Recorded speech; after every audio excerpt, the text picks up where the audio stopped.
Oke, assalamualaikum warahmatullahi wabarakatuh.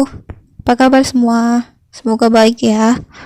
Kita akan lanjutkan angkatan setelah angkatan berapa kemarin? Oke, angkatan 66.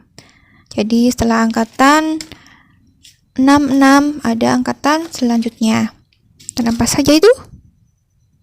Ada angkatan 1980. Jadi ibu ringkas dalam satu video ya. Angkatan 1980.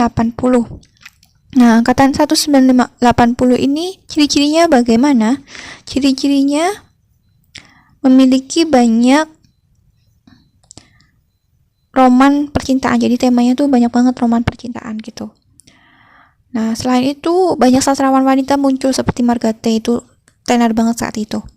Nah, selanjutnya ada tokoh dalam cerita banyak perempuan dan mengalahkan antagonis. Jadi beda banget dengan angkatan-angkatan sebelumnya yang perempuan itu kayak kalah gitu, nggak berani melawan gitu. Sedangkan di sini malah, atau kalau angkatan balai pustaka itu kan perempuannya itu udah ditindas gitu kan, nggak bisa melakukan apa-apa. Sedangkan di angkatan selanjutnya perempuannya sudah mulai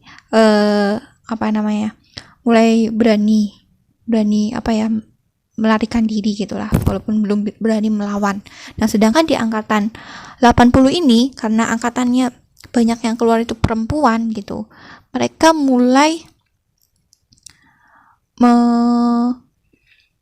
membuat tokoh yang kebanyakan itu adalah tokoh wanita. Jadi kebanyakan ya, nggak semuanya. Jadi kebanyakan dari tokoh novel atau tokoh prosa atau tokoh drama itu tokohnya perempuan, dan perempuan itu mengalahkan tokoh antagonis. Jadi sudah feminisme banget lah. Nah, selanjutnya di angkatan ini 1980 juga lahir untuk pertama kalinya novel populer. Novel populer itu kalau kita bandingkan dengan sekarang itu novel populer kayak Terelie, terus ada apalagi ya, Rintik Sendu, apalagi Boy Chandra gitu, yang karya-karyanya Boy Chandra itu adalah novel populer. Jadi saat inilah baru lahir. Jadi untunglah tahun 1980 lahirlah angkatan 1980 itu lahir novel populer kan. Jadi kalian bisa tahu novel populer, para penulis novel populer itu bisa memulai nulis gitu. Nah, novel populer ini terkenal itu adalah serial Lupus gitu. Bahkan difilmkan kan, ada ya filmnya gitu. Filmnya, nah itu karya siapa? Itu adalah karya Hilman. Hilman itu dulu penulis novel populer, tapi setelah sekarang ini udah lama sih, dia lebih suka bikin naskah sinetron. Jadi sinetron Cinta Fitri dan yang 1, 2, 3 itu adalah buatan dari Hilman. Jadi dia karena lebih banyak uang di dunia sinetron gitu kan, bikin naskah sinetron, akhirnya Hilman lebih banyak menulis tentang naskah-naskah film atau naskah-naskah sinetron gitu, banyak banget. Nah, di novel populer ini menumbuhkan generasi gemar membaca yang kemudian tertarik membaca karya-karya berat. Jadi awalnya para pembaca itu membaca novel populer terlebih dahulu, mereka mulai gemar membaca, kemudian mereka tertarik membaca karya-karya yang mulai berat, karya-karya berat gitu, karya-karya yang lebih berisi gitu. Nah, di angkatan ini juga penerbitnya udah banyak, bukan cuma Balai Pustaka. Ada Gramedia juga muncul di tahun 1980 gitu. Jadi penerbitannya semakin banyak, akhirnya buku-buku juga semakin banyak. Nah, tokoh sastrawan di sini ada Seno Gumbira Aji Dharma, favoritnya Bu Zahra ini. Seno Gumbira Aji Dharma, terus ada Remi Silado. Oke, ada Mirawe, ada Markate dan sebagainya. Jadi di sini selain itu juga, selain tema-tema tadi Bu bilang tema-tema percintaan, di sini juga banyak tema-tema yang lain sih. Ada tema, kalau Seno Gumbira juga tema percintaan kan. Kalian pernah ya Bu Zahra kasih cerpen yang judulnya Sepotong Senja Untuk Pacarku itu, yang Alina sayang gitulah intinya. Itu adalah buatan Seno Gumbira. Jadi itu juga temanya cinta. Remi Silado bahkan ada puisi yang judulnya Tuhan Tuhan Tuhan Tuhan Tuhan gitu. Jadi pengulangan kata. Itu ada Mirawe itu banyak banget novel-novelnya. Ibu pernah baca itu novel yang judulnya Merpati Putih. Ya, Merpati Putih kayaknya. Apa ya? Iya judulnya. Itu tentang seorang anak remaja yang dia itu mau dijadikan suster. Ya kalau jadi suster kan gak bisa menikah tuh. Terus dia deket sama cowok gitu. Ya ada perdebatan batin antara dia sudah jadi kekasih Tuhan dan dia suka sama cowok gitu. Tapi di endingnya dia jadi kekasih Tuhan. Itu sih. Dia lebih milih Tuhan gitu. Oke, ada marga T juga. Itu adalah angkatan 1980. Kita lanjut ke angkatan reformasi. Angkatan reformasi itu angkatan tahun 190-an lah. Nah, ciri-cirinya apa? Aku tulisannya kayak gini jelek. Oke, jadi di sini ada pergeseran politik dari Soeharto, Gus Dur, Megawati. Soeharto nanti pergi ke Habibie, terus lanjut ke Gus Dur, terus Megawati. Lalu muncullah kata-kata reformasi. Jadi saat itu kan belum pemilihan kayak pemilu kayak gitu kan, belum kita yang milih gitu kan. Jadi reformasi bergerak di sini. Nah, tema karya-karyanya itu bertema sosial dan politik. Jadi mulai untuk mengkritik banyak. Jadi awalnya kan 180 tuh lebih cinta-cintaan nih. Tuh. Nah, sedangkan ketika reformasi itu sosial politik itu mulai terkenal gitu. Maksudnya banyak banget majalah-majalah itu dikhususkan untuk mengangkat tema-tema atau cerpen, ada novel, ada puisi yang bertema sosial dan politik gitu. Nah, di sini juga terjadi kejadian Mei 1998. Tahu ya? Apa yo?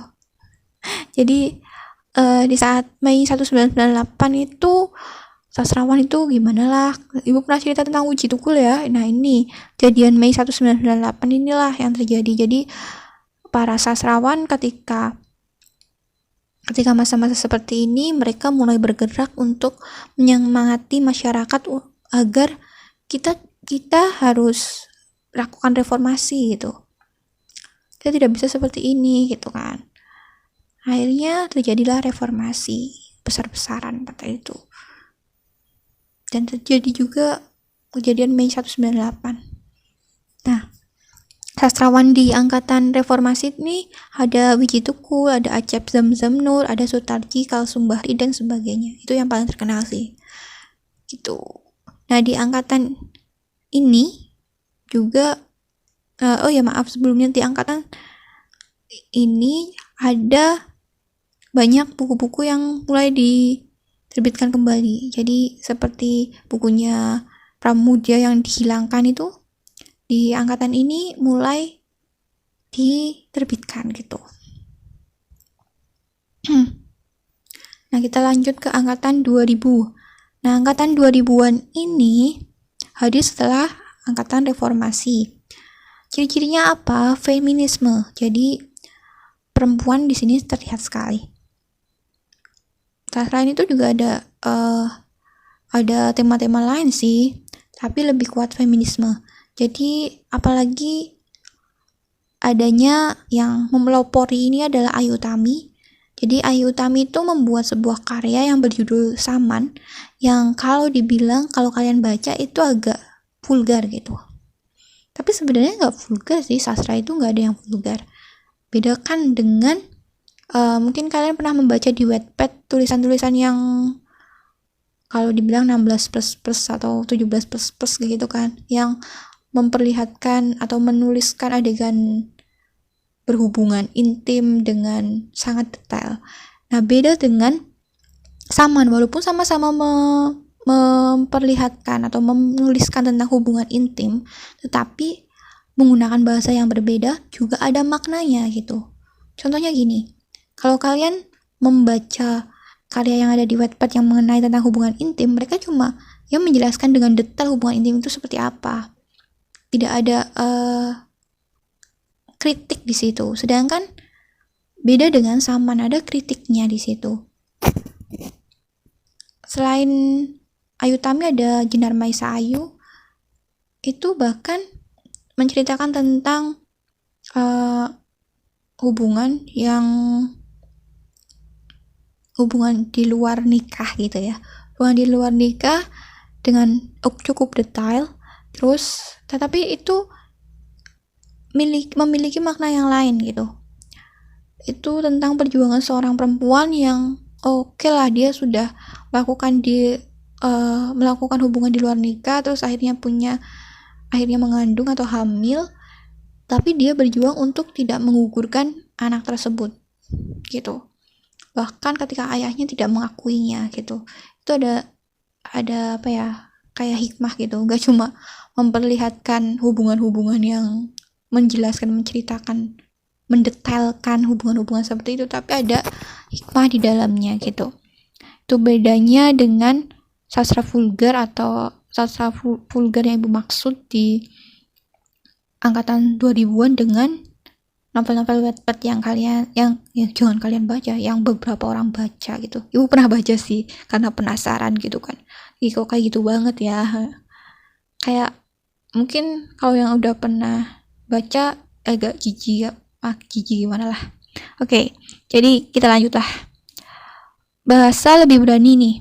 Jadi kan ibu bilang tadi vulgar ya. Bahasanya lebih berani dan mudah mengena dan memperlihatkan tentang gender, jadi dengan lebih detail, lebih mudah. Jadi bahasanya juga lebih sederhana di angkatan 2000-an, tidak neko-neko gitu kalau mau bilang ini ya itu. Nanti kapan-kapan ibu bacakan, ada di YouTube channel ibu, judulnya Air karya Jenar Maisa Ayu. Ibu udah bacakan audionya kalau kalian mau coba dengerin suaranya Bu Zara baca cerpen vulgar gitu. Oke, jadi itu adalah angkatan 2000-an. Jadi mereka sudah berani memperlihatkan, kan biasanya kan perempuan itu dijadikan kayak objek kan di dalam hubungan seksual. Nah, di sini dia bukan sebagai objek. Jadi orang-orang feminisme di Ayu Tami dia tuh bukan objek gitu, karena sama-sama kan. Nah, sastrawannya ada Ayu Tami, ada Jenar Maisa Ayu, ada Habibur Rahman, ada dan sebagainya. Nah, di sini kenapa bisa ada Habibur Rahman, ada novel Ayat Cinta kayak gitu kan. Nah, ibu jelaskan dulu. Ayu Tami, Jenar Maisa Ayu dan mungkin sekawanannya mereka membuat karya-karya yang vulgar termasuknya. Jadi bahasanya agak vulgar. Nah, biasanya disebut sastra wangi. Nah, karena untuk memerangi itu, maksudnya memerangi hal-hal tersebut gitu, Habibur Rahman dan tokoh-tokoh yang menulis novel religi itu datang nih, biar sastra putih lah disebut ya. Sastra putih itu melawan sastra wangi gitu. Tapi sebenarnya tuh ya sama-sama sih, hikmahnya beda-beda gitu.